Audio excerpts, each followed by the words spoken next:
Assalamualaikum warahmatullahi wabarakatuh. Ibu bapak yang dirahmati Allah, Allah dalam mengelola bumi ini menggunakan 3 pendekatan. Yang pertama adalah perintervensi langsung Allah dalam kehidupan manusia dan dunia, yaitu yang kita sebut dengan keajaiban. Melalui keajaiban-keajaiban ini Allah mengelola bumi ini tanpa proses. Meskipun demikian, Allah memiliki agen. Agen itu yang kita sebut sebagai Nabi dan Rasul. Nabi dan Rasul inilah yang kemudian memiliki keajaiban-keajaiban yang langsung diterima oleh Allah Subhanahu wa taala. Tanpa proses, pengelolaan bumi itu bisa seketika terjadi. Namun demikian, keajaiban ini tidak bisa kita pelajari karena ini adalah khusus bagi orang-orang yang terpilih. Kita tidak bisa belajar kepada Nabi Isa bagaimana ia bisa menghidupkan orang yang telah mati.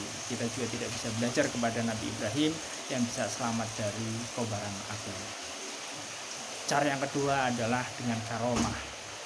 Karomah ini juga hampir sama dengan keajaiban, yaitu sesuatu yang diberikan langsung oleh Allah kepada orang-orang yang terpilih. Mereka juga tanpa proses yang panjang itu bisa melakukan sesuatu dengan cara yang cepat.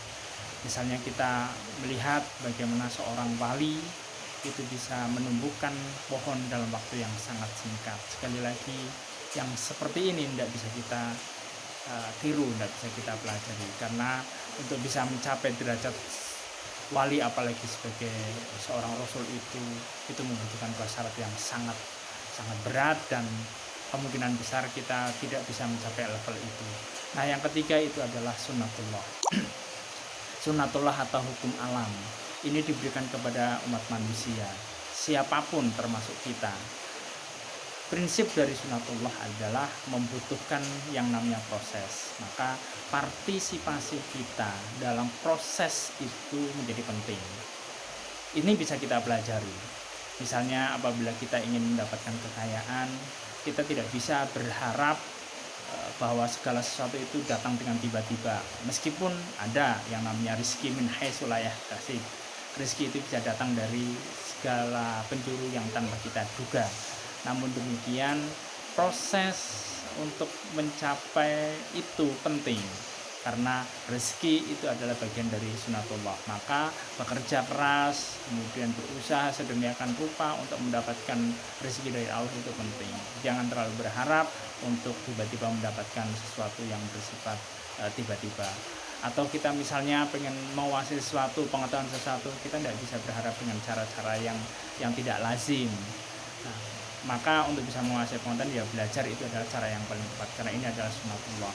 Begitu halnya kalau andai kata kita ingin sehat, kita tidak bisa hanya bersikap naif bahwa mati, hidup, dan semuanya itu adalah dari Allah, maka kita pasrahkan secara keseluruhan kepada Allah hidup dan mati kita. Itu tidak bisa seperti itu, karena sekali lagi bahwa yang namanya sehat itu juga sunatullah. Ada proses, ada kontribusi kita, ada partisipasi kita dalam mewujudkan jiwa yang sehat, jiwa dan badan yang sehat. Nah, maka dari itu dalam konteks saat ini di mana pandemi itu sedang melanda negeri kita tidak bisa bersikap naif bahwa segala sesuatu itu ada dari Allah secara langsung dan nanti akan berakhir ketika Allah sudah berkehendak. Itu tidak seperti itu. Untuk bisa memutus atau menghentikan penyebaran pandemi itu, partisipasi kita, kontribusi kita terhadap proses itu sangat penting.